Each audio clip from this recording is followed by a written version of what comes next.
Bonjour à tous, bienvenue sur Top Miniature Automobile. Aujourd'hui, je vous présente une voiture emblématique des séries des années 80, à savoir la Ford Grand Torino de Starsky et Hutch. Une voiture magnifique, en vrai, très belle en miniature.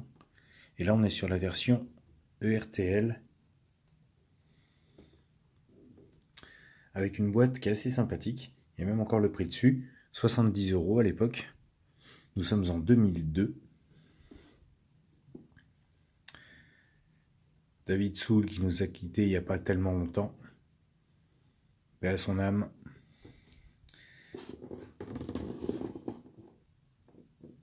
Et en tout cas, excusez-moi, la Ford Torino de Starsky et Hutch est une voiture que tout le monde reconnaît. Personne ne peut dire je ne connais pas cette voiture, c'est impossible. Tout simplement parce que la voiture rouge à la bande blanche, c'est celle-ci. Voilà. Je fais une pause 2 secondes, le temps de la sortie de la boîte. Et on continue. Voilà. Reste juste 4 vis ou 3 vis à enlever et c'est bon. Hop là.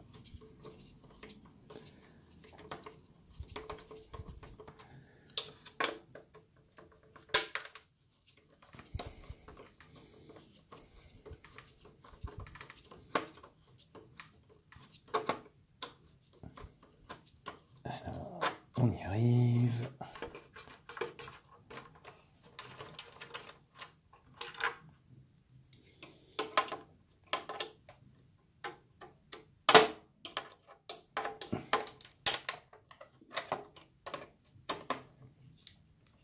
Ah, ça risque pas de se sauver, hein. Là-dessus, on est tranquille. Allez. Hop. Décidément.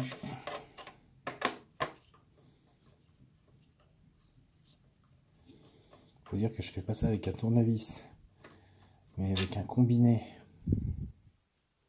Pas faire de la pub, mais donc c'est pas évident. Voici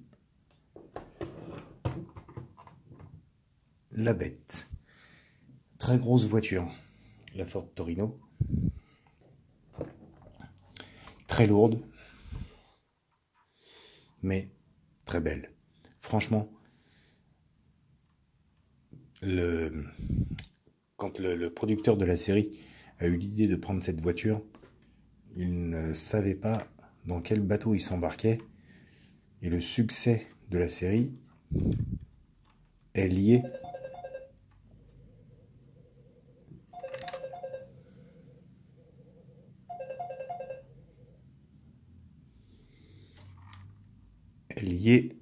à cette voiture. Tout le monde se rappelle de cette série par cette voiture. Alors bien sûr, on n'oublie pas non plus les deux acteurs principaux, hein, Starsky et Hutch, Paul Michael Glaser et David Soul.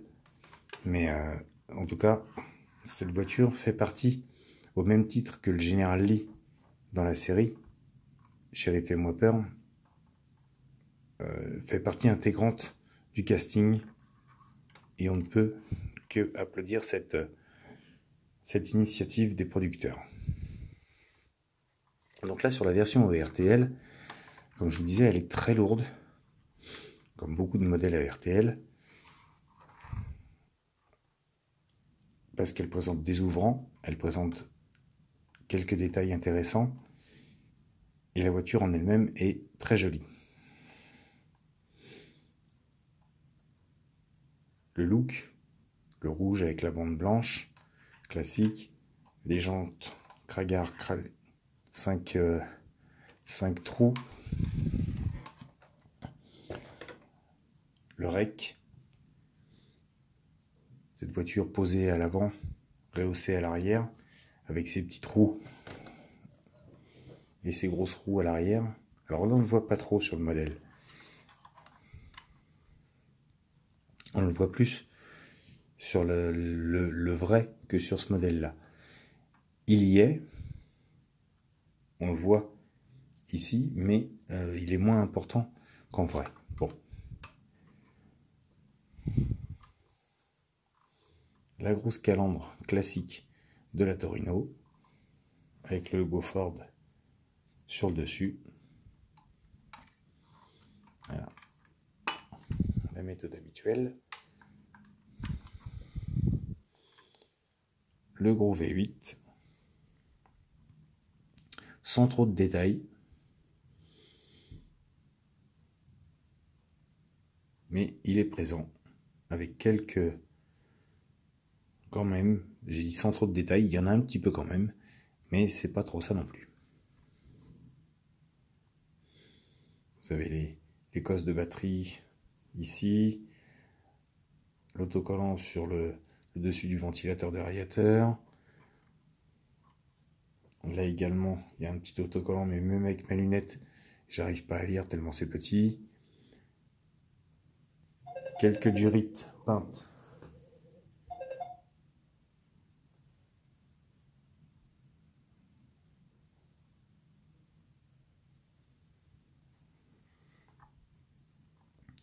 Sur la cloison pare-feu.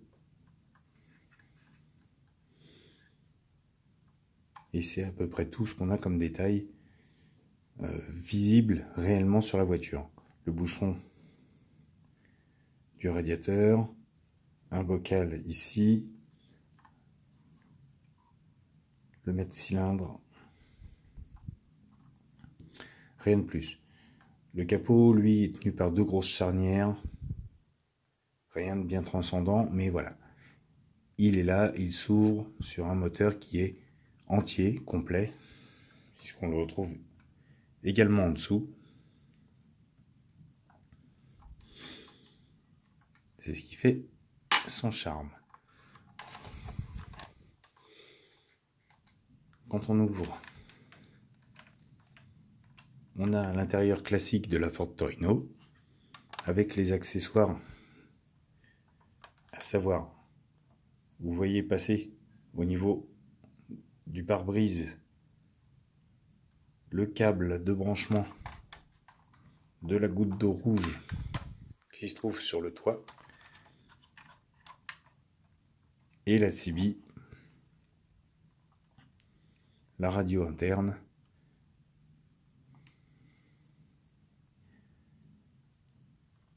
tout est présenté. Enfin, tout est présenté.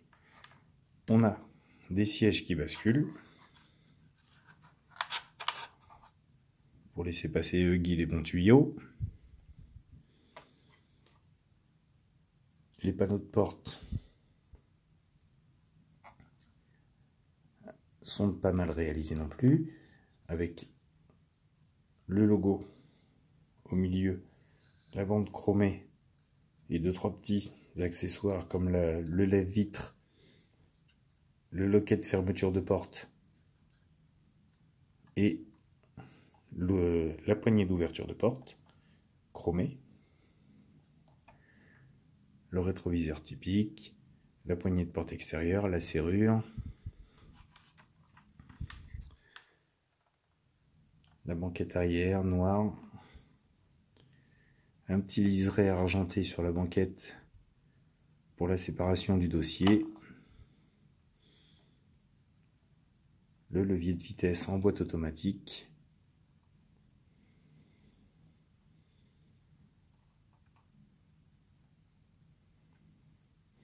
quelques instrumentations au niveau du passager, donc la goutte d'eau sur le toit,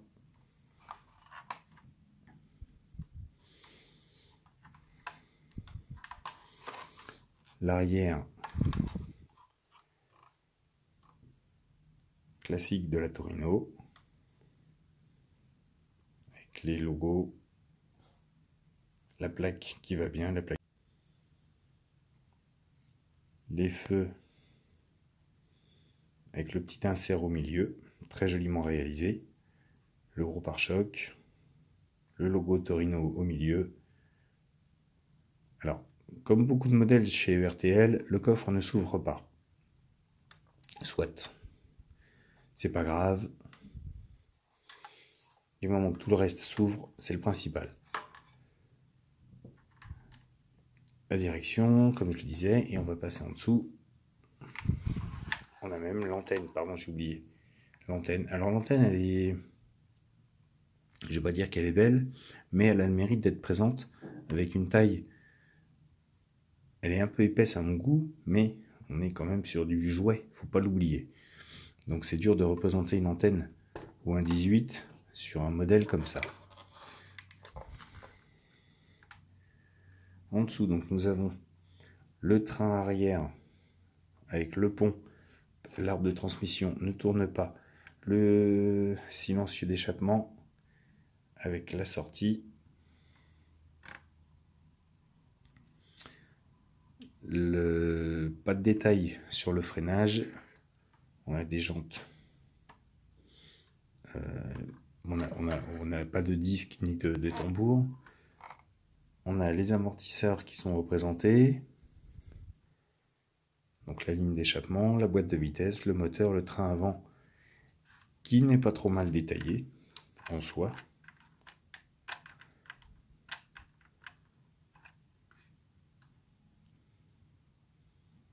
Et donc le moteur avec le filtre à huile qui dépasse. L'alternateur chromé qui ressort. Les 4 jantes. Avec un dessin de pneus. Bon, pas très... J'aime pas trop, mais bon.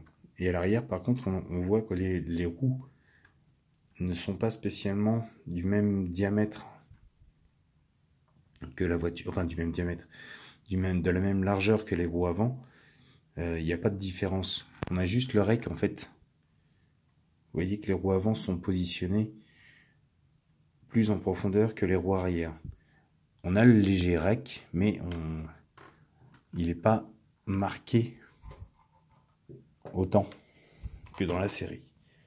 Bref, ça n'empêche pas que c'est une très belle voiture. Je tenais à vous la présenter. On la trouve assez facilement. Malheureusement, plus à 70 €. Elle est un peu plus chère que ça maintenant. Mais si vous la voulez, on la trouve très facilement. Elle existe aussi dans d'autres collections. Donc n'hésitez pas si vous ne l'avez pas. Moi je vous la conseille. C'est une très belle voiture. En tout cas voilà. Sur ce, les amis, je vous laisse détailler ce modèle. N'hésitez pas à me laisser vos commentaires comme d'habitude. N'hésitez pas non plus, à ceux qui n'y sont pas, à vous abonner à la chaîne. Et sur ce, je vous laisse et je vous dis à bientôt pour une nouvelle vidéo.